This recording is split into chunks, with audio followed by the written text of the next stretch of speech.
And we're live now. Oh, yay. Just the two of us. Hmm. Uh, so, by way of an update on the RRR situation, Yeah. um, it's exploding. It's just baffling to me. like, um, one other time, have I been involved with a podcast that just blew up, and it was the early days of podcasting. Um, I don't know if you are fully aware of the history of this podcast, but this podcast used to go by another name, Oh, what was it? and it was Fanboy Smackdown. The Hmm. original idea of the podcast was that we were going to take uh, a common popular idea that's going around in fandom and just kind of shit on it. Uh, like that was the original point of the podcast. yeah, I like that. Um, like it's just things that things that people are beholden to, um, may not be as good as people think they are, or Hmm. things that people just like to tear apart may not be as bad. That kind of idea. What we realized pretty early on is everything we ever talked about was movies. Like, we never talked about anything but movies, even though we had the idea to do other things. Hmm. And the second thing was being 100% contrary all the time is not a way to win fans. At least we Yeah, it didn't think it is. was. Turns out we were really wrong about that. we uh we did not play that particular card right. Um and anyway, I was involved with this podcasting conglomerate. Um they hosted our podcast for a while, things like that. And they were talking about starting a podcast called Sci-Fi Smackdown, and they were going to take, and their idea was to take two different pop culture things and have them compete, and Sure. which one was going to be the better thing. Batman versus Captain America. Um, I think we did. Oh, it was Battlestar Galactica Hmm. versus the Enterprise. And so we did a few things like that. And the thing was, the first episode dropped, and we hit the front page of uh I always blank on the name of that website. It was a website that was really popular for a while. It was a news aggregate website, and when it got things got enough upvotes, you made it to the front page of that website. I can't remember off the top of my head. I think I'm completely blanking. Anyway, we hit the front page of the website, and like within like the first day we had a couple of hundred downloads, and like within 48 hours we had 10,000 downloads.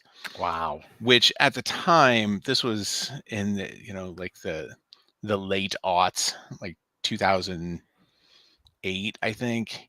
Hmm. And a podcast just hitting that big that quick was, and we were nobodies. I mean, we were three podcasters who were involved in our own podcasts, and none of us individually, like if we added up all of our podcasts together, we didn't have downloads like that. and and that thing just went crazy to the point where like the three of us got on the recording, and we're kind of freaking out. Like, we're like, "I I don't know if I can do this. This is a lot of people. There are a lot of people that are going to be listening to this." Nice. Yeah, it was crazy. And this isn't quite the same, but it's similar. What was what? So, was your first SmackDown the uh Galactica Enterprise? I think it might have been Galactic Enterprise. I think that was our first. And what we did was we set up scenarios Hmm. to create a win condition, because there needed to be a good reason for these two things to fight each other. Like, why would Batman and Captain America fight each other? Like, how could we do that and make it reasonable? And so we did different things. Like we created some narratives behind it. We did win conditions. Sometimes it was they were both trying to achieve a certain goal, and the first one to achieve the goal was actually the winner instead of just full on beating each other up. Of course, like I like on that, I vaguely remember, because it's been a few years since we did that, but and I don't know that the audio actually exists anymore for any of it, because we weren't hosting it, so I didn't have any of it. We gave it all to someone else who edited it and hosted it for us. So like I never had possession of any of it, and then it all just went away. Oh, lost Yeah. to the ether. Yeah. The it was wild though. Like one of the arguments I had was basically that Star Trek just didn't understand physics. Like That's fair. like their argument was like, well, we're gonna warp in and shoot photon torpedoes while warping. And I'm like, Right. no, that you're not gonna do that. I feel like, I mean, I know Star Trek says they do it, but when well, you're traveling at the speed of light, you're not going to get something to shoot out at the speed of light. I guess it depends on like the mechanism, right? Because warp is going like faster than light, so I don't think they can fire phasers at Right. warp. Yeah. But I guess like inertia makes me think that those photon torpedoes are also traveling at warp speed. Sure, but how are they targeting that? Right. Then what happens like afterwards once you launch them? Right. Like targeting it was going to be a problem no matter what. They fire them backwards. Yeah. Shoot them like I'm okay for like rear projectiles. Yeah, like the jet fighters when they're putting scatter shot out to throw off a missile or to collect, to get the missile to hit it. I think one of my favorite sci-fi verses was red-shirted ensigns versus stormtroopers. Ooh. Right? A thing that only wants to die and something that can never kill anything. I hate that argument about the stormtroopers. I really do. I so loved in Mandalorian where they just couldn't shoot a small target near them. I mean, it was funny, but it so bugs me. Like the narrative of it is that they can shoot really well. These are accurate shots. These have to be stormtroopers. They're too accurate for sand people. Right. Like, and yet, but we see sand people taking pod shots at pod racers also. So, I mean, my favorite argument for the stormtroopers missing was they were doing it on purpose, at least in the first movie, in A New Hope. Why? So that they could escape, so that they could let the Falcon escape, because they put a tracker on it, and it was supposedly going to lead them back to the rebel base. I see. Not bad. I mean, that's narratively there. I mean, he says we've got a tracker on it. Why would you put a tracker on it if you were planning on just hunting him down and killing him? Yeah, that's fair. Yeah. There's also the Force. Like many of the people they're shooting at are Force folk. Yeah, there's that too. Maybe they are just very conscientious objecting stormtroopers. Right. Yeah. Which we know happens later, apparently. I mean, maybe they were the first. Somebody had to start it. It had to start somewhere. But those are the guys that ended up dying. So also true.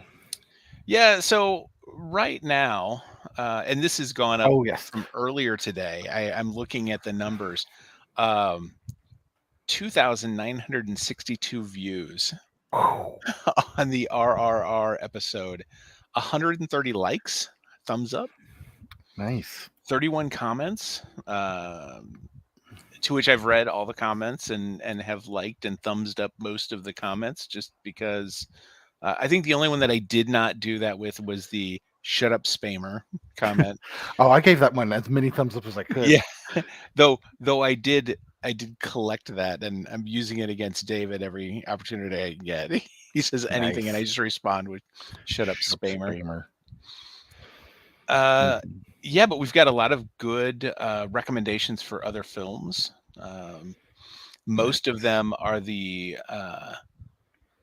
Bahubali duology. Hmm. I'm Uh, interested. yeah, I am too. And what I'm seeing here is that the second one is better than the first. Part Okay. two is better than the first. Um, yeah, just 8 hours ago, Bahubali is even better than RRR. Watch both parts, guys. You will love them. Awesome. Yeah, yeah. So I'm thinking once we get past a little bit of the summer movies that we still got a couple of them coming up that I think we want to check out. Nope, Sure. Nope. nope. I'm into that one. I am. I really want to see that. As soon as I saw the first teaser for it, Hmm. I was already in. Um, yeah, I'm not sure what else. I know that one, but off the top of my head, I'm not. Yeah, There's probably another movie or two coming out that we'll talk about. and I had glanced through the comments and stuff too. It was people had helpful feedback and some good historical context and like all Yeah, this I stuff. love that. It's great. I educate us. I'll be the first to admit just how ignorant I am. I think I Oh even yeah. said that in one of the comments. Somebody was saying that. I'm like, yeah, thank you for correcting my ignorance, because I believe, well, I think it was regarding the stub, the text stub on YouTube. I said it was a Hindi movie, and they're Mm, like, well, actually, I got well actually, and rightfully so. mhm, I'm like, hey, thank you. I was ignorant. I did not know much about the movie when I wrote that and posted the stub prior to us discussing it. So mhm. yeah, it's great. Great. I'm digging all the feedback. This is a lot of fun. Yeah, and it was a fantastic movie. Yeah. Yeah, it's great. Great. And Mhm, I'm looking forward to seeing more from these actors, from the director, mhm. like everybody involved. More. Give me more. This is Yep. a this is an I'm in an untapped market for all this stuff. Mhm. I actually have watched it a couple more times since the first time because I do really like it, and I have decided that I think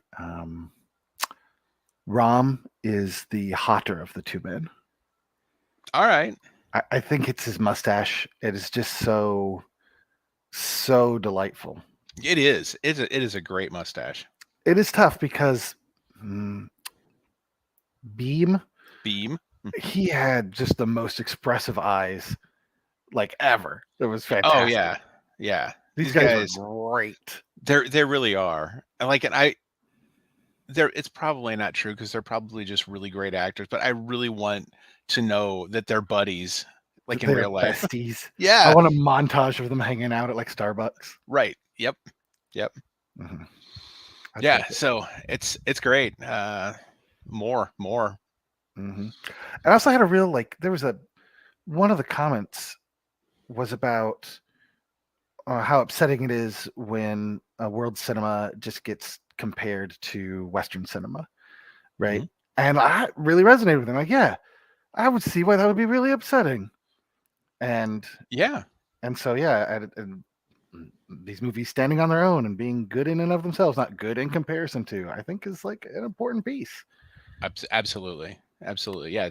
This is just a great action adventure fantasy. It Yep. Well, and period.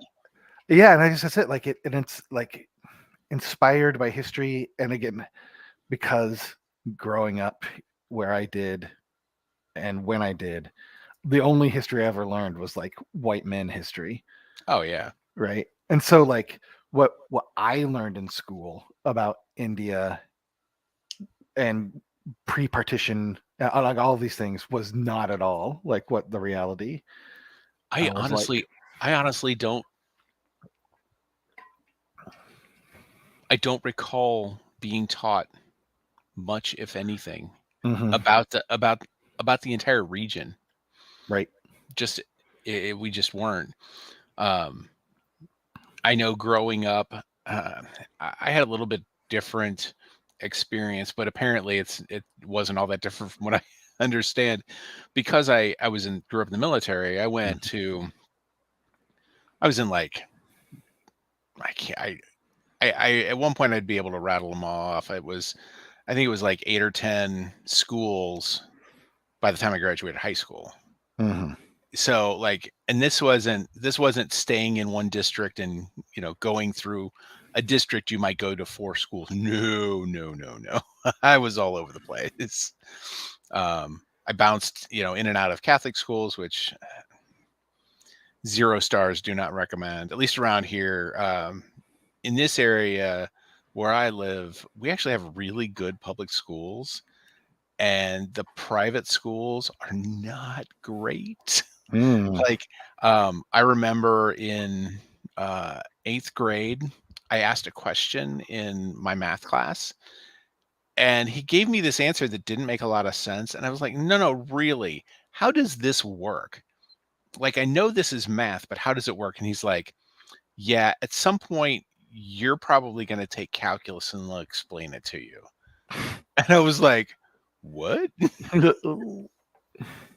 Excuse me? Like, it didn't seem that complicated.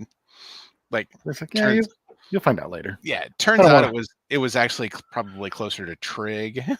than, than calculus, but yeah. He just gave you no spoilers. Right. Yeah. I don't want to ruin your college education for you at this point. You need to Mm. pay for that, and then you really get it. Mm.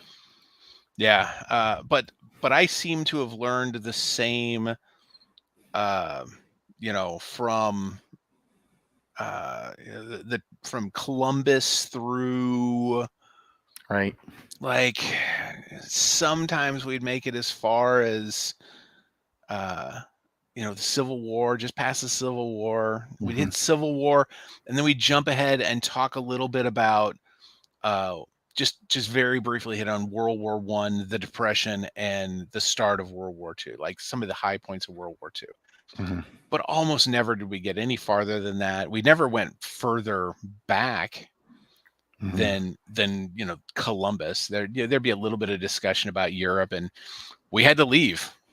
So Columbus, Right.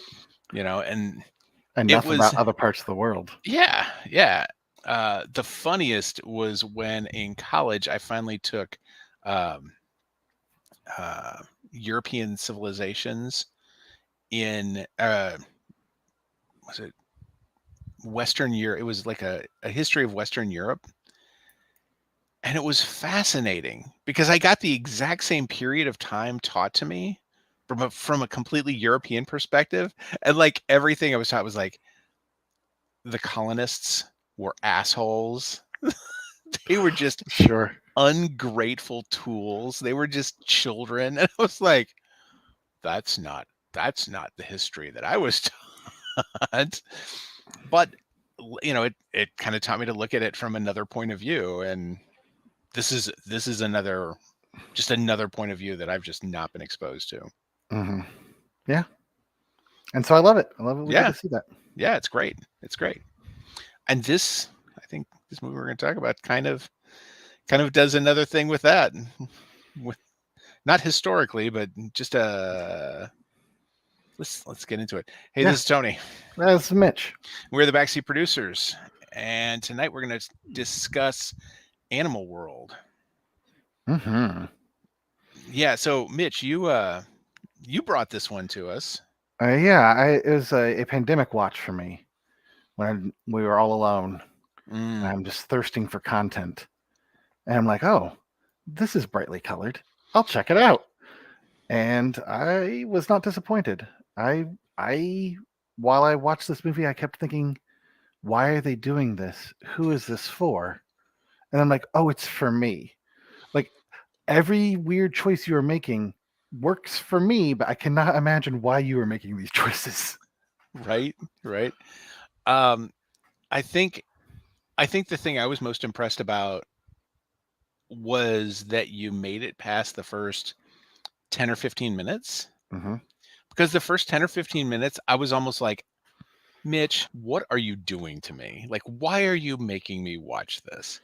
Ah. It was just so bizarre. And the narrator is so unreliable Mm-hmm.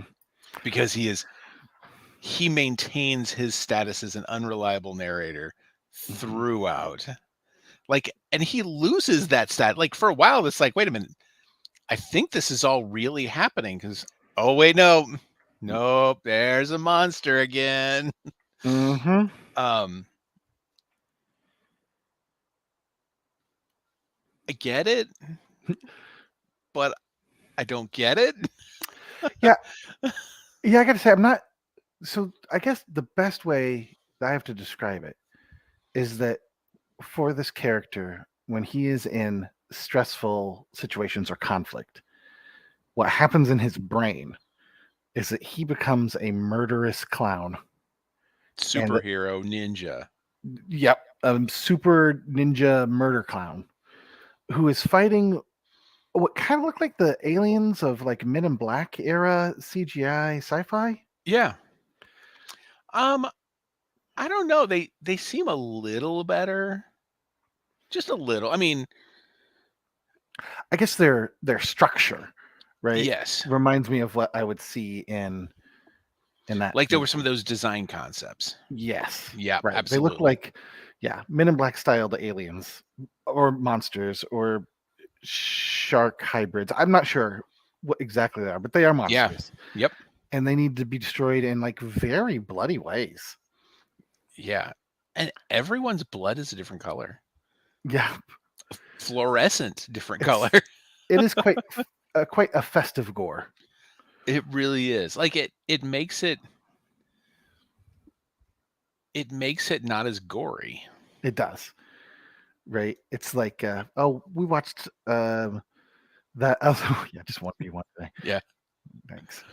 We watched that one where the people, when they're time travelers, so when they died, they turned into like stardust or something, Yes. right? So it does make it less. The Atom Project. Yeah. That's the one that Yep. makes it less gory. But yeah, yeah, and so that happens a few, and then it like snaps back to reality, and like, oh, none of that happened. That was just in his head. And some of those snapbacks are quite a bit of snapping back. Yeah. Yeah, cuz like was he violently punching someone? You know, it's like he clearly didn't have a knife when this started, but he's Hmm. slashing his way through just a bunch of monsters. Then he's in a completely different part of the building. Then he's on a train. Nope, he's back where he was. Hmm. Yep. And I think this is all his flights of fantasy about how he's dealing with these situations, Yeah. Yeah. Um, and it's weird. it is weird. It is really weird. And I don't know why it's a clown. I don't know. There's so much. I guess I do. They Yeah, do they do establish why it's a explain it. clown, right? They explain why it's a clown and they Hmm. show like that. So like this movie is really weird. And unless you've already seen this movie, I don't imagine anybody just listening to the podcast at some point is going to go, I don't want you spoiling this for me because I've got to see it. And the Mm-hmm. things that I'm going to spoil at this point really aren't spoilers because they're within the first 5 minutes of the movie. We It's see true. him as a child watching uh, uh, a cartoon with a killer clown fighting these monsters.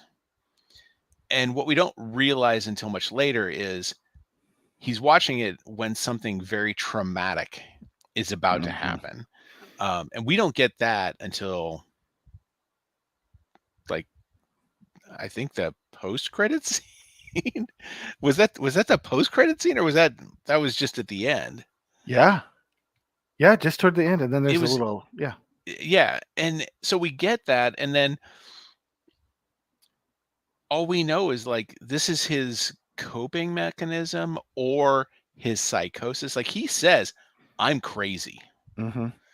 He he makes a point of being aware that what he does in that moment is not normal. Right. Like this is my life. This is my world. I'm crazy, Yeah. but this also isn't real, but this is how I react to it. Yeah, a pretty intense trauma response, perhaps, Yes. and like that he Yeah. has carried with him. But he also seems to be very intelligent, and I think his way of coping with that insanity is also like this weird like logic game for him Hmm. in the world. I completely agree. Uh, so the movie is visually stunning. Like it Hmm. really is a very pretty movie. Um, there's some cool action sequences where Hmm. that kind of reminded me of some of the things we saw in RRR, where there was someone either jumping or being thrown or Hmm. flying through the air, and the camera is moving around them as things are happening around them in 3 dimensions. Um, like all of that was really well shot. I really did enjoy it. Hmm. Um,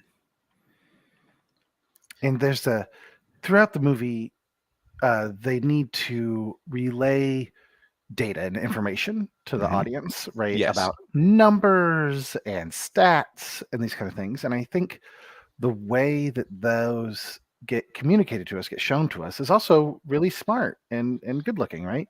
When they're doing like stars and cards, and they're doing rows of cards, and they're showing it both in a scene and cutting away to a graphic. Like they do both things, and I think both of them look real slick. it's it's a way to both explain and visualize the information, which I Mhm. think is really helpful, um, especially for people like people learn math in different ways. You know, the whole Mhm. Common Core. You know, we have different ways of learning math because not everybody processes it the same way. I wish they paid for my Polar Pops. No, this was just because we got dinner and it was cheaper getting Polar Pops than, than getting it at the place we got dinner. Uh, I don't know where I was. I got distracted by myself there. Math. Math, yeah, like math is different for everyone. I personally, I love math. I like just a couple of like I don't have my bachelor's degree, but if I did, if I went back to school and took like one more math class, I could have math minor. Like I was all about the math. Mhm. So for me, once that started, once the statistics and the logic part of it, like I was all in for that. Like I Right. that was where that was my sweet spot. Like, oh, we're gonna have to deal with monsters again. Let's talk about the cards a little more. Talk about your logic. Like Right. they did some really fun stuff with game theory and Hmm. like without what they never said game theory, but they were using it and Hmm. they were using statistics and Hmm. math, and it was oh Right. And they pull in so, economics in there, yeah. and like eh, with explanations that I think are as good as like The Big Short or like whatever. Like they are doing a good job of explaining the underlying theories that they are using to understand this game that they are involved in. They did some really clever things too that they even end up telling you they're doing it at the end of the movie, um, where you see these people holding these big bags like this, and you know that there's some possession that they're holding the bags, and at some Mhm. point somebody goes and gets a loan and needs money, and that's how they get the money. They don't they could have easily given them a chit or a token or a card that had numbers on it or anything like that. No, they physically gave them cash that they carried around. So you knew on site who had money, who didn't, Mhm. who needed the money, who didn't. I thought that was really clever. Like, because they could have done it a bunch of other ways, but Yeah. uh, narratively, they had a device to show you who was doing it, and it was characters you didn't know who they were. You never knew Hmm. them. They didn't have names. They didn't have speaking parts, but you could see them walking around in the background, and they had, oh, that's a person who has or needed money and either took out a loan or traded for it. Hmm. But I Yeah. think, but I think also narratively, that's a way for the game masters to control people and to incentivize people to target those Right. people. I guess we should like clear up like the what happens in the movie. Yeah, Yeah, probably. we did I like think this needs to be explained a little bit. We used to, in the olden days, we used to explain the movies and then talk about them. I think this one kind of needs it Hmm. because there's a lot going on for a really straightforward plot. Hmm. Yeah, because the straightforward version, right, is our main character gets in debt through an odd mechanism and is sort of forced into this very high stakes gaming scenario to try Well, to and clear his debt. he's in debt because his mom is sick. Hmm. Also, his mom is sick. He needs money to keep her on medication, on the ventilator. For the narrative being that the U.S. has a really bad health system, man, this is this is pretty bad. Hey, your mom's on the vent, but if you can't pay, we're just gonna yank her. Right? Like, Like ooh, that seemed really rough. it Like did. at least in America, like we'd have kept her on it. You would have just gotten a life crushing bill at the end. Right. But no, like the payment plan is, oh, you can't pay this week. Guess you don't have to worry about paying next week. Hmm. Right. Right. So yeah, that's his like motivation for it. And he Right. gets like there's some stuff. He's getting scammed by a friend. He doesn't know that this what's going on and everything. And then Michael Douglas shows up Yeah, because that was a little bit surprising. I guess he wasn't busy after Ant-Man. And speaks English the whole time, which is also handy. And offers him this opportunity. Offers is a Yeah. really charitable way of saying like forces, right? To go play this high stakes game in international waters. And the game is rock, paper, scissors. Little Rochambeau. Right. All based off cards. Like they have cards for rocks and papers and scissors. So then, and they have a fixed number of cards. Hmm. And they also have stars, which represent how many wins they've had. And you have to finish the game with 3 stars and no cards, is Yes. the win condition. Yep. Everybody starts with 3 stars and Hmm. 12 cards. Theoretically, everyone could leave. It Right. is possible that everyone could leave debt free Hmm. if you play this right, which is interesting in terms of like game theory. Hmm. There are game theory scenarios where it's like, well, if everybody does this, everybody can leave alive, healthy, with what they came in with.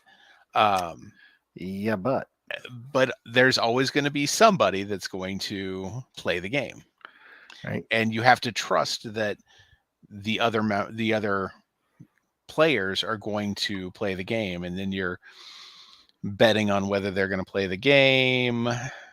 Right. Because the other wrinkle is at the end of regulation play, there's like a 10-minute swap meet where you can buy excess stars from people.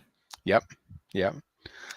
There's a 4-hour limit on rock paper scissors. uh, Hmm. and I found it interesting that like the rules just start changing, kind of like they can wager more stars, Oh, right. things like that, um, which they get away with by saying there are rules, but there are explicit rules. Hmm. There are no implicit rules. Hmm. there are these are the rules. It doesn't say you can't cheat. It just said you have to follow these rules. Right. And that comes into play pretty quickly with people cheating, a lot of double dealing, people just taking stuff from other people, Mm-hmm. which It's a little shady. almost feels shady. Mm-hmm. Um, Right. That's otherwise above board situation. right. Yeah. Where if you lose, you're going to be medically experimented on, possibly donating organs. I don't know. Turned Yeah. into mutants. Who knows? Like, there's a big question mark about exactly what's happening there. But the fear that it's real bad seems to drive a lot of behavior. Well, you're motivated by removing debt Mm-hmm. or potentially leaving with extra cash, Right. depending on how you play it. Um, I guess that fear has to be a counter motivator. There has to be a counter to you either leave with debt or what? Like, what's the Right. or situation? Like you don't have to pay any money or like. Right. And so Some so consequence. so the some consequences, it's shady enough and bad enough that it's bad. You just Mm-hmm. don't want to. You just don't want to. You don't want to go to the black room. Right. Let me tell you this in the most gentle way possible. I think is what Michael Douglas says. Yeah, If you lose, it'll be a lifetime of suffering. Or I don't right. know, something like that. Something like that. Yeah. It did not sound gentle at all. No, it didn't. Um, and oddly, I found Michael Douglas's performance to be one of the least convincing of Mm-hmm. anyone in this movie. Like, like he was acting through um Google Translate almost. Mm-hmm. Like the words he said made sense. They translated to actual words and phrases, but his acting just wasn't Michael Douglas standard. Yeah. He's a better actor than that. Mm-hmm. And he was like hamming it up a little bit. Like I don't know, it was odd. It was an odd performance from him. And I have no idea the mechanism by which he is in this role Right. and the ways in which the director communicates to him. Right? Because I mean, you may be spot on that this is a Google Translate error. It Uh, could be. I mean, looking at this film, it's entirely possible he wasn't on set. also true. I mean, there's a lot of these sets that look just completely fabricated. Mm-hmm. Now, there was one thing in this movie that bothered me, maybe. Bother Okay. is maybe not the wrong word, but there's a tiger. You There's a tiger. It's just on this boat in a cage, there's a tiger. And then that's all. It's the end of the tiger story. Yeah. And I feel like, Chekhov's tiger, if you have a tiger that shows up in Act 2, it better go off by Act 3, but tiger never goes off. Or even in the end credits, like the Right? post credit scene. We see that tiger like licking a card. I'd be okay with that. Yeah. Or chewing on somebody's arm, like Right? the guy that cheated, that tried to flush his cards down the toilet. Right. Or they're just fusing a human and tiger together. I don't know. Anything would have worked. But like, nope. It's just like Yeah. there's a tiger here. We're not gonna mess with it. Just know that it's there. Yep. Yeah. Um, I did enjoy the movie though. Oh yeah. I really did. At first, I was not sure. Mm-hmm. Uh, I agree with you. It takes a few minutes to get past whatever it is that they are doing until we get into the meat of it. But yes, then that meat is pretty good. it is. It is. Well, and like the first time we see the guy with the like the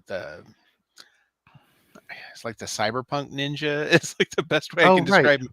Yep. Like he looks like he's got like tattoos that look like electronics on his face. Um, the first time he showed up, I wasn't sure that he was real, Mm-hmm. just because of everything else. Like the whole way the way the rest of the movie was, I couldn't be sure if that guy was actually there. But he looks different than the other monsters. He does. He does. I mean, he very definitely looks human. And he doesn't have the fleshy, distorted body parts and face and things like that that the monsters had. But he did seem very out of place also. Like no one else in the world looked like him. Mm-hmm. I agree. Yeah. So we were talking about this just before recording. This is apparently based on a comic book that was then based in 2007 on an anime TV series uh, that was then based, that the comic book then was translated into a Japanese film in 2009. Mm. And this movie is a remake.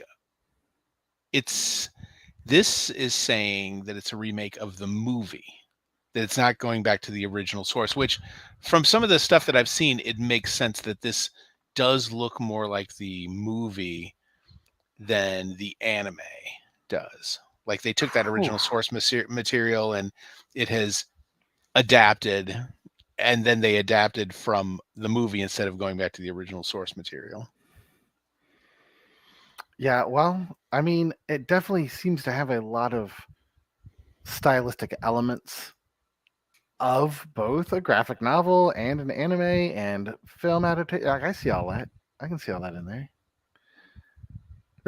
But I'm right that this one was uh, produced and filmed in China primarily. Yeah. Correct. Yes, this is a Chinese film. Okay. I believe my voice options, my language options for this was Mandarin. Yep, that's what I had too. So, Hmm. uh, And I didn't like look it up, but I remember the first time I watched it that I thought that there was a sequel in the works. well, at the end of this movie, it says to be continued Ah, okay, yeah. So that's during why I thought that. during the post credits scene, because they get to a point where the screen goes black and they're putting actors' names up on the screen, and it was like there's still 10 minutes left. Like that seems like a long time. Plus, I'm watching it Mhm. on Netflix, and as soon as Yeah, right. it goes to the black credits, we immediately try to jump you to the next thing. They don't want you just fading out on black bar credits rolling. Mm. And so I was watching this on a computer, so I kind of scrolled over the bar and I saw that there was images coming up in the next minute or so. So I just let that roll through, and then there's a whole nother sequence where we see his mom. But like something weird happens, like he's spoiler, Oh yeah. he makes it out. He Mhm. survives. He gets through. um and he's sitting there with his mom, and an announcement comes over, and it's Mr. Go to Hell, Yeah. which was like, wait, is this real?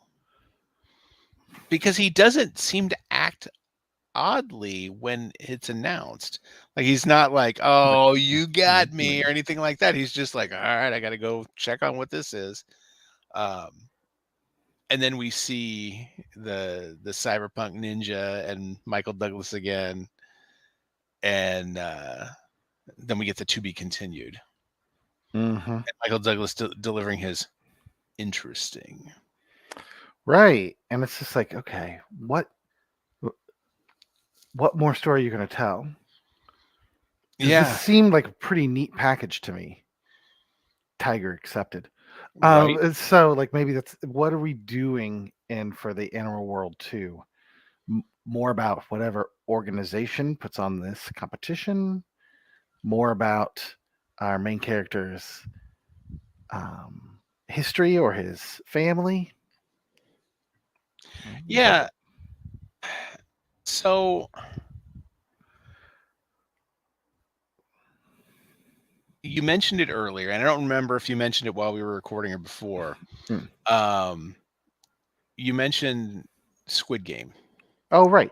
Yes. and this movie feels like it's like a cousin to Squid Game. Like Mm-hmm. there's a lot in the DNA of these two properties that Right. feels very similar. And I watched just a little bit of Squid Game. I'm like, oh, it's just like Animal World, and like I like fell off real quick because I had seen Animal World like before that. Oh, okay. See, and I saw Squid Game first, and I voraciously tore through that. I Mm-hmm. like it was one of those, you know, over the course of 2 days, watch the whole thing. Sure. I mean, it took the world by storm. Yeah, it was a lot of fun, and that one is getting a second season. Interesting. And you haven't seen the end of that one yet, you said? No, I just watched the first bits of it. Interestingly, it has almost a similar Yeah. not the same. It is not the same because of the way things play out at the That's, end of Squid Game. But the consequence of having somebody do the right thing instead of the greedy thing seems to be part of the impetus for what could happen in the second season of Squid Game. mm, And so, like, that feels like that could be what could drive a story in an animal world too. sure. Right, because the one of the big premises is that in this animal world, you do your survival best things, not the right thing. Right. Yeah, and we see that happen, Mm-hmm. uh, where people will just throw people under the bus. They'll go along with them until they don't need to anymore, until they see that this is a good jumping off point, Mm-hmm. and I can survive and thrive beyond Mm-hmm. our our team up. Here's the opportunity for me to backstab and get even more ahead. Yeah. Mm-hmm. Yeah. If it weren't for how bizarre some of the sequences were at the beginning, Mm-hmm. um, I would recommend this for people who are fans of like Big Brother, like the Oh, sure. reality TV show kind of stuff, because like the whole idea of being in competition and teaming up in competition and working together for Mm-hmm. a common goal. But then at some point, you also have to be aware that there's a knife in your back also. Mm-hmm. It Yeah. no, yeah, go ahead. Oh, and we liked the game theory. Went over that, and I think that's another group of people who would like it. If you're interested in like math or game theory or solving puzzles, right? This movie scratches that itch a lot too. It does. It really does. Like, um, I can see going back, like for me, just because I'm a nerd that way, I can see going back and watching and kind of tracking the gameplay Mm-hmm. aspect a little bit of it. Because I kind of find that kind of fun, you know. Oh yeah. Um, like I can see having a tournament like this. This is a Texas Hold'em tournament. Mm-hmm. It is. Um, a much simpler game. Which, because of the simplicity, I think gives you more like card counting and percentages to like work on. It's easier to track them. Mm-hmm. It's much easier to follow the card counting that our main character is doing in this than you could if you're trying to track somebody doing a large scale Texas Hold'em style game. Mm-hmm. Yeah, this is much easier to track. So, just out of curiosity, I looked up the anime, Mm-hmm. the first adaptation of the comic, which was the anime, and this is the summary of it. And I'm imagining, just based on this, that it is probably closer to the source material. Mm. Um, Kaji Itu is a good for nothing loiterer who spends his days drinking beer and stealing hubcaps. Mm. That is, until he ends up being tricked by his former coworker. Unable to suddenly repay his friend's huge debt all by himself, Kaji is offered a shady deal to participate in an illegal underground gamble on a cruise ship. This turns out to be nothing more than the beginning of his new life of hell thrown headlong into a life threatening roller coaster of mind games, cheating, and deceit. Based on the first entry of the famous gambling manga series by Nobuyuki Fukumoto. I am not going to try to pronounce the Japanese name of the manga. Okay. Uh, Ultimate Survivor is what it's also called. Follows our unlucky protagonist as he is forced to fight not only other people but also the mysteries of their psyches. Kaji finds out the hard way that the worst sides of human nature surface when people's backs are against the wall, and that the most fearsome dangers of all are greed, paranoia, and the human survival instinct itself. Huh. Yep. So I can see where they took that and ran with it for this movie. And because it was originally this Japanese graphic novel manga from the late 90s, is that right? I don't know when the manga was, but the TV series ran from 2007 to 2011. Wow. I'm trying to get a sense of how many like episodes or what have you.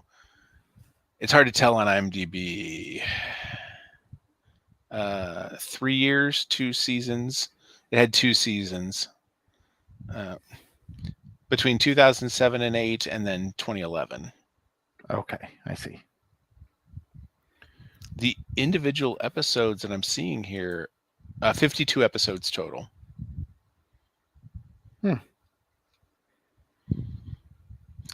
But they're showing different types of games. I'm not seeing just card games as I'm looking through some of the images. There's some dice games and things like that as well.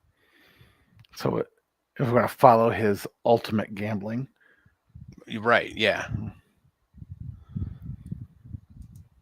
Well, that sounds fun. It does. And as kind of iconic as that clown was, and how it was kind of a visual touchstone for this movie. Like, Mhm. I can see seeing that clown again and going, I know what you're from. Like, he was pretty distinctive. Yeah. I don't see, like, there are 90 photos here, and I'm only seeing a handful of them, but I don't see any Oh, clowns or monsters oh my or anything gosh. like that. So I'm not sure if that is, That's all fabricated for the film?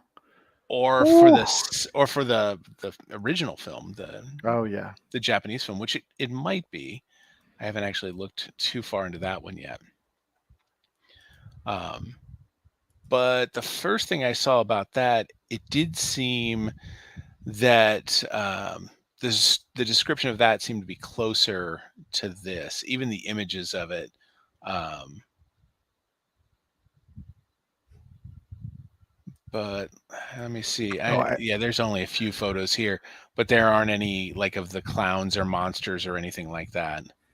Kaji, a young gambler who is constantly in debt, enters a deadly gambling competition in order to wipe away his loans. That's the story of the film as it's presented on IMDb. Oh, yeah. I found the synopsis of the gambles that are in the original manga. Oh, okay. right? So the restricted rock paper scissors is the first one, and it looks like it's the same way. Like the 12 cards, 3 stars. They need 3 stars. Use all their cards. Can't destroy or throw away the cards. Mhm. Then the second gamble is Steel Beam Crossing. Human Derby and Electrified Steel Beam Crossing are the two parts of it. Contestants are not briefed on the rules and are unaware of the nature of the gamble until they accept participating in it. This sounds a lot. This actually sounds a lot like Squid Game. Mm-hmm. I was curious. I haven't seen. I'm just wondering if Squid Game's actually based on this. I know a lot of people were likening it to Battle Royale. Mm-hmm. Yeah. Battle Royale, I should say. Which that is a movie. Um, it's are you familiar with that one? Have you seen that one? No. Okay, that one might be worth your time. It's kind of what Hunger Games is based on. Oh, right. Okay. That's why I've heard it referenced before. Yeah, like children in competition against each other. Yeah. I gotcha. Yep. Hmm. Yeah, a lot of these I haven't tracked like the history of how far back these go and at what point they really kind of launch into the public consciousness. But it's interesting to see how they have adapted alongside of the reality television, Right. especially the long form reality television. Like, Oh, yeah. like I had this one friend who was he was really pedantic about calling it, just hating on the fact that it's called reality TV. And I was like, you're right. You're absolutely right. It's a long form game show. Like, we should call them what they are. They're long form game shows with a social element instead of just pure competition. At least some of them are. There are quite a few of them that are all competition with very, very little social element. Things like The Amazing Race, for example. Mm-hmm. I mean, that's mostly competitive with very little social interaction or social components like teaming up to help the other person. Like, you can, but it Right. doesn't add much to your competition to do that. Not a game like Survivor or Big Brother where you have to have a social game Mm-hmm. because people are voting for you to eliminate you. So it's kind of interesting to see how Squid Game and movies like this have developed kind of alongside those. I remember there's a couple of things I saw recently. An Amazon series called Panic, which Okay, I'm is not familiar with that one. oh, it's not bad. It's a small town, kind of poor, and at the end of high school, there's this game called Panic, and it's sort of like a tradition. And so there's secret seniors or last year seniors, something, who are in charge of the game, and they set up these various fear-based challenges, and whoever like wins the game gets enough money to escape the town, like go to college or do whatever. Hunger Games. Yeah, very Hunger Games, and it seems like more innocent than it is, but it's not, because there's like extra layers of how this is being propagated and occurring, and gambling and all these sort of things going on to it. Cool. And it's not bad. And the main character is a girl trying to first not do the game, but then like doing very well at the game. Sure. Which kind of reminded me of, there was like a movie that I think they've made a sequel to that was called Escape Room. Mm-hmm. It seemed to work a lot that same kind of way, right? And I do think it's interesting that some of it's like they seem very connected to like high stakes gambling. Like, this will be your only way out of your social class or whatever, or debt. Yeah. Yeah, there's a lot of commentary Hmm. on the lottery mentality Hmm. of the high stakes nature of it as opposed to the lottery nature of it, where we're going to put in small buy-ins Hmm. at the hope of a big win when, you know, mathematically most people are going to lose far more over the course of any gamble than they will win. Right. The house always wins. Yep. Yep. I knew a guy who early in his career worked at I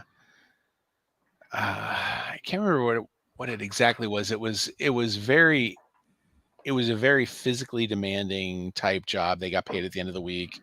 Um, Miner, logger, that kind of, you know, everybody does works really hard, do it, there's a lot to it.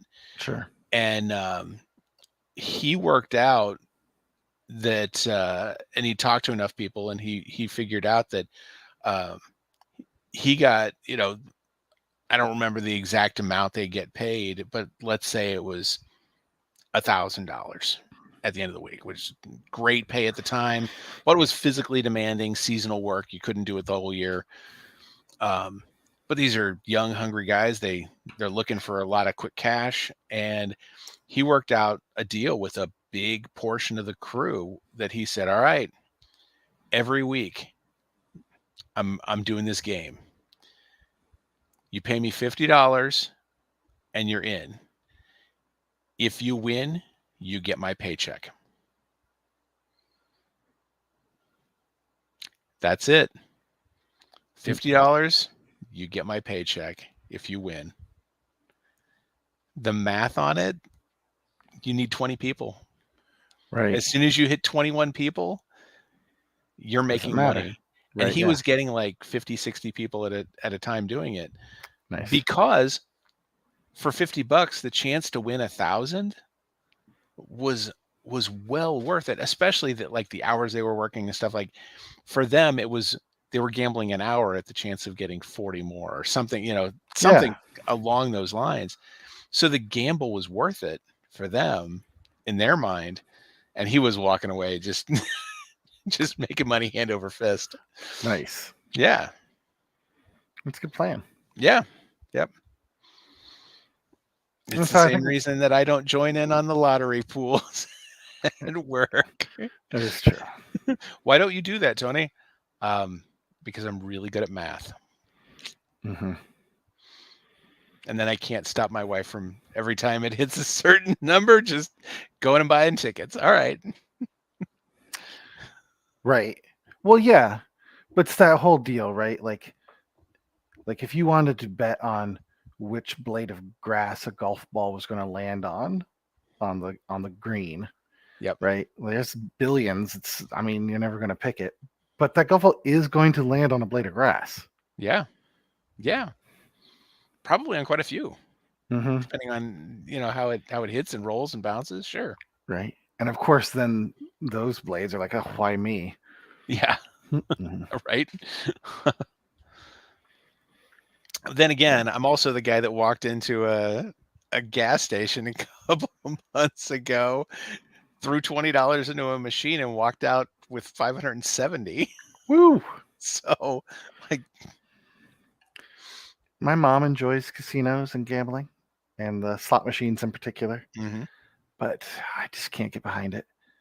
I'm like, wow, for $20, I could buy a game that I will play for, dozens of hours, Yeah, as opposed to the 10 minutes it will take me to lose this here. right.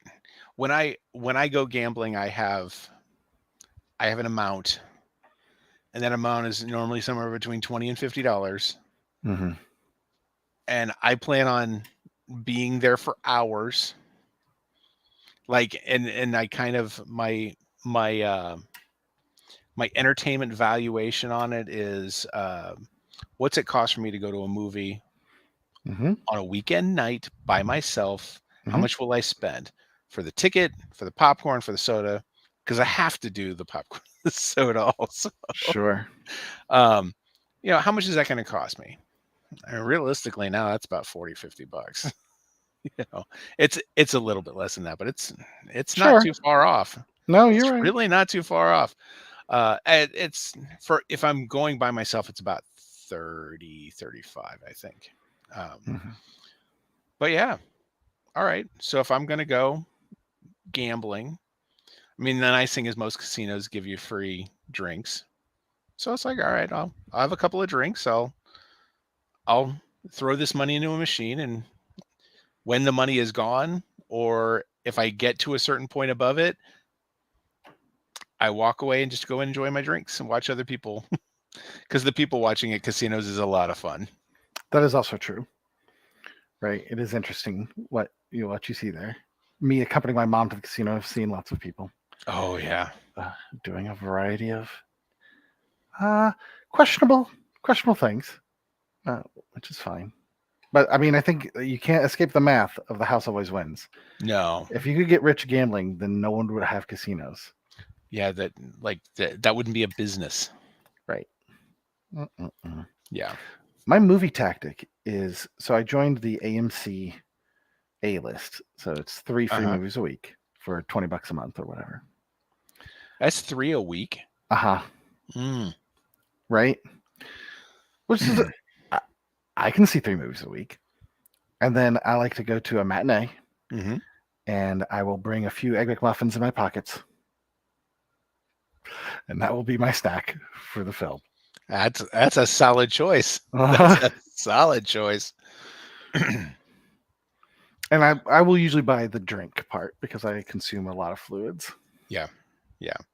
I if we had an AMC closer to me, Mm.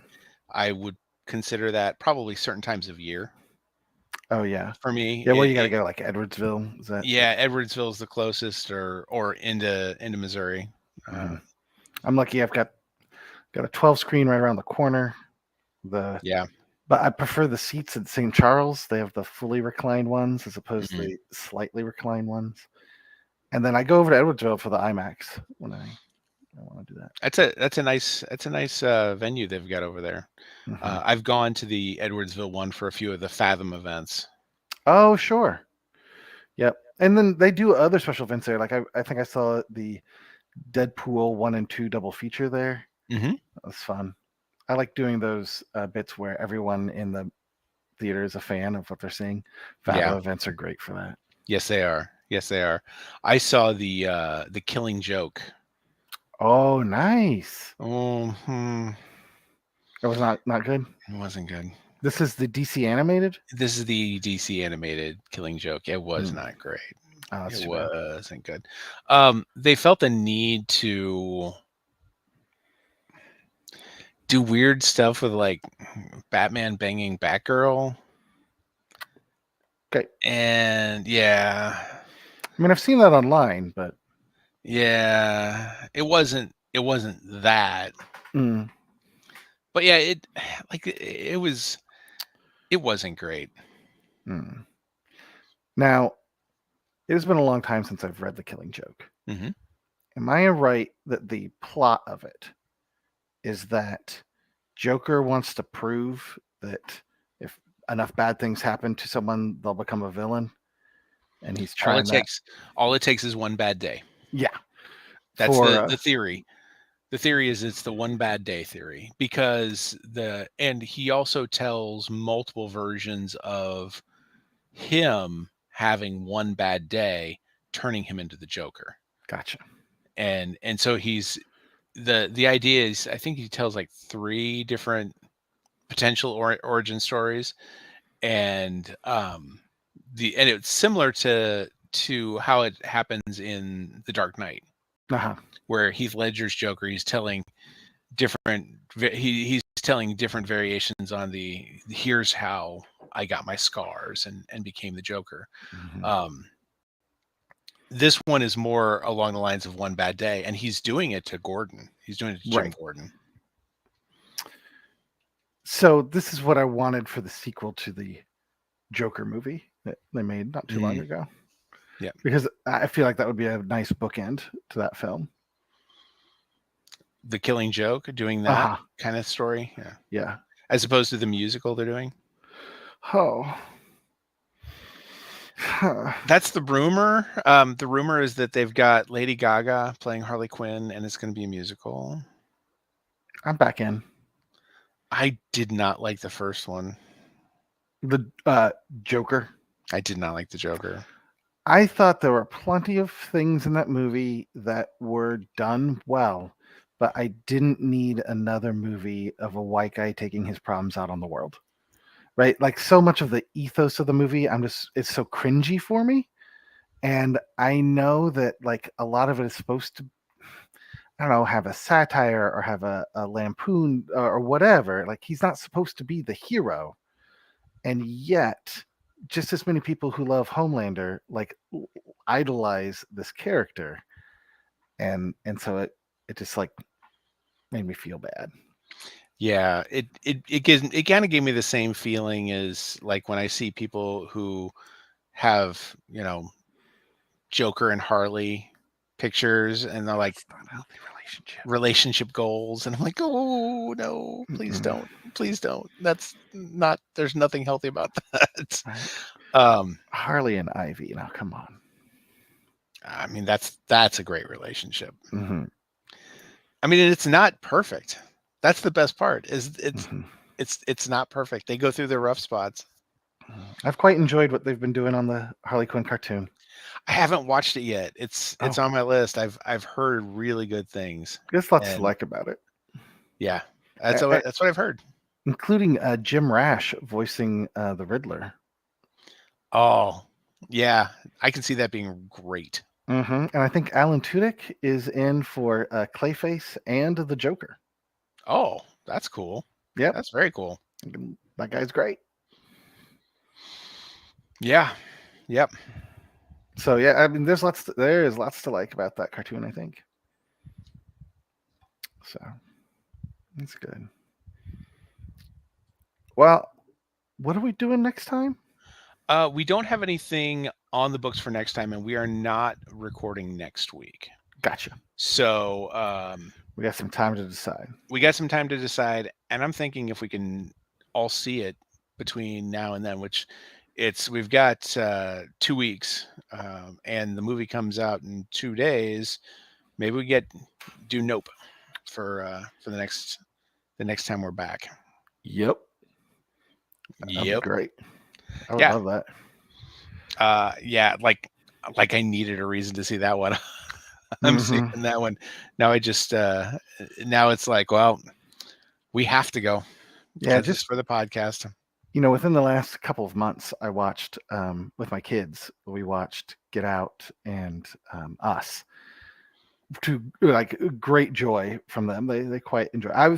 Sometimes I worry about Us. Like I really loved this movie, but Mm, sometimes people get really hung up about well, it couldn't be real. I'm like movie, right? But they weren't. They right. loved it, so it was great. Yeah. Yeah. I really liked both of those films also. So I'm in for Nope. I'm excited. I can't wait to see what the social commentary of it's going to be, just Mm-hmm. because it's that's always kind of fun pulling it apart. One of the things I enjoyed about Us was just that it was even more subtle. Like there was a little more subtlety to the commentary about it. Mm-hmm. Like I really enjoyed that. Yeah. Yeah. Yeah, I mean it's subtle for me because I'm a white guy and I don't have to live with it every day. That's true. So I have to struggle to pick it apart a little more instead of saying, "Yeah, of course that's the way it is, idiot." That is true. I find myself still having to like remind myself, oh yeah, I don't have to have a safety plan, or like whatever. Yeah, like yeah, raising a almost 20-year-old now, Mm-hmm. young white, straight cis white male. Mm-hmm. uh I'm like, dude, you're on easy mode. Like Mm-hmm. you're gonna have hard times. but your hard times are still going to be easy mode for everyone else. Just, Right. and it doesn't make you a bad person. Just be aware of it. Yeah.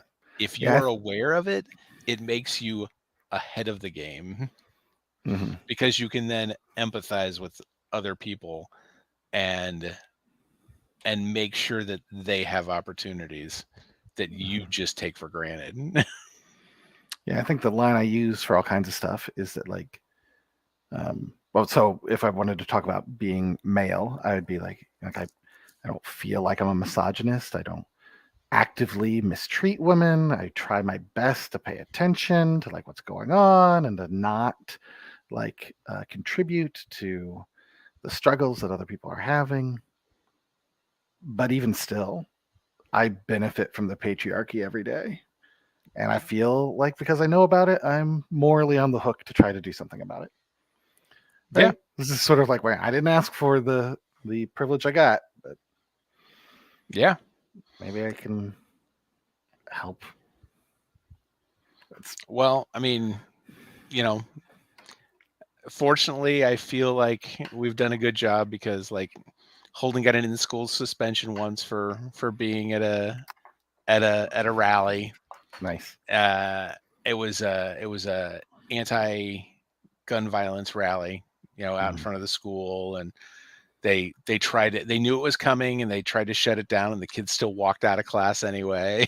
And Nice. it was like, all right, they're like, hey, your kid, okay, and like, well, we wanted to let you know.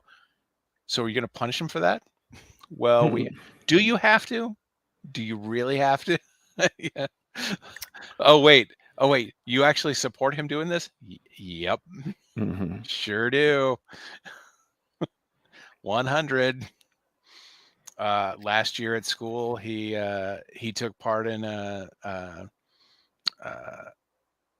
an abortion rights rally. It was a anti-abortion counter protest.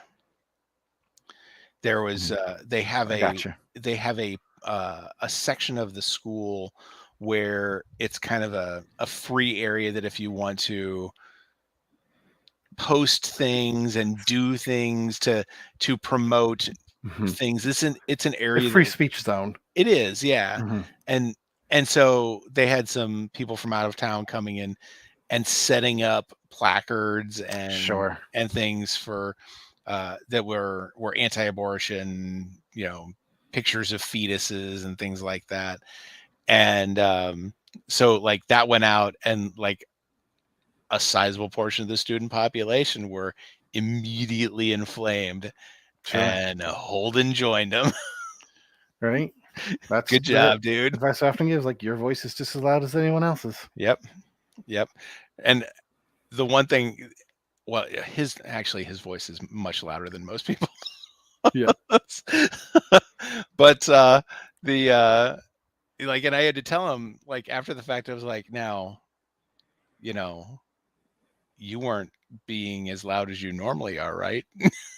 Like you're going to support their voices and not drown them out because you're loud. He's Mm-hmm. like, I realized that, like, and I kind of pulled it back a little bit. Like I Nice. found myself being louder than everyone else, and I realized that I'm the dude here, so mine shouldn't necessarily be the loudest voice. Yep. That's Good, another thing to like good, watch yep, for. yep. Like reaching across and doing other people's work is not, it's not helpful. Nope, nope. But I'm glad we're, that's the one thing I think that we can be really thankful about, for just the the depth and breadth of the media that we're exposed to now. Mm. Like growing up, we had, the stuff that was on TV, the stuff that was on in the movies, Oh, sure. and it was all, when I first, the earliest times in my life that we had 3 or 4 channels and that was it. And then we had cable and we got a lot more, but it was still pretty white bread, massaged, Right. you know, Well, and I think about white male centered stuff. even the shows I saw with other types of folk in it, like even the Cosby Show or the Fresh Prince, or whatever. In those shows, like black people were doing great. So it was also easy for me to watch those shows and be like, oh, racism is a thing that happened in the past. Right, right. Hmm. Well, a lot of those shows were like the even shows like Good Times, Hmm. where they weren't rich. Hmm. Those were older shows. That's true. We watched those on reruns. Hmm. So, oh, so, and they had a guy named Rerun in it. Um, it's really great to be exposed to um, a lot more cultures, a lot Hmm. more voices. I've tried a lot because I'm being exposed to more. I have the opportunity to, and I've realized, you know what? It's okay that not everything is for me. That is true. And I can stop watching it and not feel bad about stop watching it, and but not slag it. It's like Hmm. that show wasn't for me. Um, there was a show on HBO not too long ago, and it ran for a couple of seasons. And I watched about half the first season. I realized this is a well performed, well written show that is for a completely different audience than this guy. I, and I'm not going to keep watching it. Hmm. Yeah, it happens. But then again, for everything like that, there's also Atlanta, which Yeah. is Oh, brilliant. so And this love it. last season, man, have you seen Hmm. this? The I third? haven't. Oh boy, I think that's on they. our list of shows to watch when autumn gets here. We've got Oh a Flag yeah, Means Death and then Atlanta are in our list. Our Flag Means Death is a great one. Hmm. Um, but Atlanta this season, every other episode is the story. And the episode, I think it's pretty much every other episode where they do a story about Earn and Paperboy and that narrative. And then every other episode is like this fictional white dystopia where Weird. things are just flipped. In some cases they just flat out flip everything. Um like there's one episode that plays out that um the the high concept of it is that um reparations become a thing, personal reparations become a thing, Oh, wow. and it is the sins of our great Oh, grandfathers, man, I'd be in trouble. right? Yeah, like this one guy, his great great grandfather was a slave owner, and this woman does her DNA test and gets his DNA test, and they realize that he was a slave. His great great grandfather was her great great grandfather's owner. Now he owes her millions of dollars. He's like, I don't have that. It's like, oh well, that's funny because like we have all of your financials now, and like his his job goes away. His wife's Hmm. like, I cannot believe you did this to us. Like, Whew. yeah, it's it's good stuff. It's really good Yeah. stuff. And it made me feel very uncomfortable, which it absolutely should have. Yeah. Yeah. But it That was sounds really good. great. Yeah, and it's not all the same, and it's not like all the same world, but they do tell some really good stories about race and race in America, Well, and they are not easy stories. it is high on my list. It's worth it. It is very worth it. Um, I love that one. Um, Black Lady Sketch Show is Yeah. wonderful, Hmm. just absolutely wonderful. And then we've had just a nice run of sitcoms that have been featuring different cultures, Hmm. and and some of them are probably a little bit more whitewashed than others, Sure. but we still get them, and we're still seeing different voices. Um I thought it was really kind of brilliant how Blackish did it too, Yeah. where it's an upper upper middle class or even lower upper class Hmm. black family, and how the main character is like, no, I'm street. And it's like, no, you're not. But he still has to deal with racism at work. Hmm. And like, I appreciated Right. that because We're it looking was, socioeconomic status separate from race. yeah, yeah, Because those often people like tie them together in their head. yeah. And Well, I mean, that's what we had the it's not. Cosby Show. Yeah. It was everything went really well for them Hmm. almost all the time, unless it was sitcom bad. Right. Right. It's true. And I think we've had other, representation in shows just, for women, for people in sexual minorities, Hmm. trans folk. We're getting a lot more representation and centering on those characters and those stories, which is great. Yeah, It's been a good time it for it having really that is. media out there, I guess. Not, Yeah, it's oh, our world's great. Like, that's not what I'm saying. no, What I'm no, saying, like, I mean, there's options to see people on TV that I didn't have that option to see on TV when I was a kid. no, no. And it's options for a lot more people to see themselves Hmm. on TV. Yeah, absolutely. I mean, I understand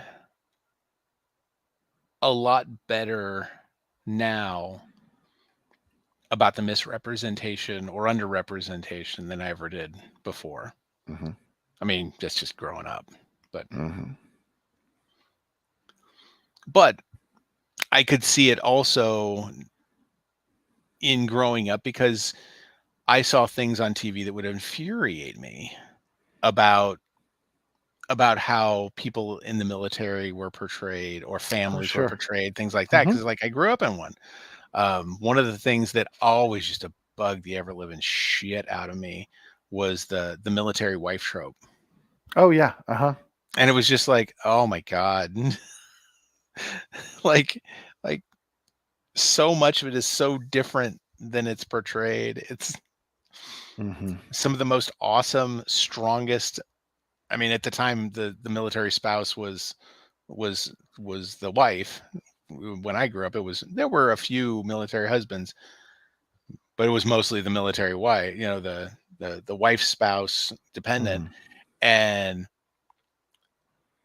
like they had to do everything when their husband got Yeah. was on assignment, on temporary or even long-term duty. Yeah, that's just the way it was. Dad's gone for 6 months. Hmm. I mean, fortunately, that was very. I mean, we didn't have to deal with that in my family. My dad was gone for a couple of weeks a few times, but nothing like I had friends six Sure. months a year. I mean, that just happened. So And seeing that was seeing some of pre those, Skype. yeah, yeah. Well, it was you get on a phone call and the phone calls were delayed by Hmm. sometimes a minute. You know, sometimes it wasn't as bad as a minute. It was 10-15 seconds sometimes though, Hard which is enough that makes which to is do a difficult. conversation. Hmm. Yeah.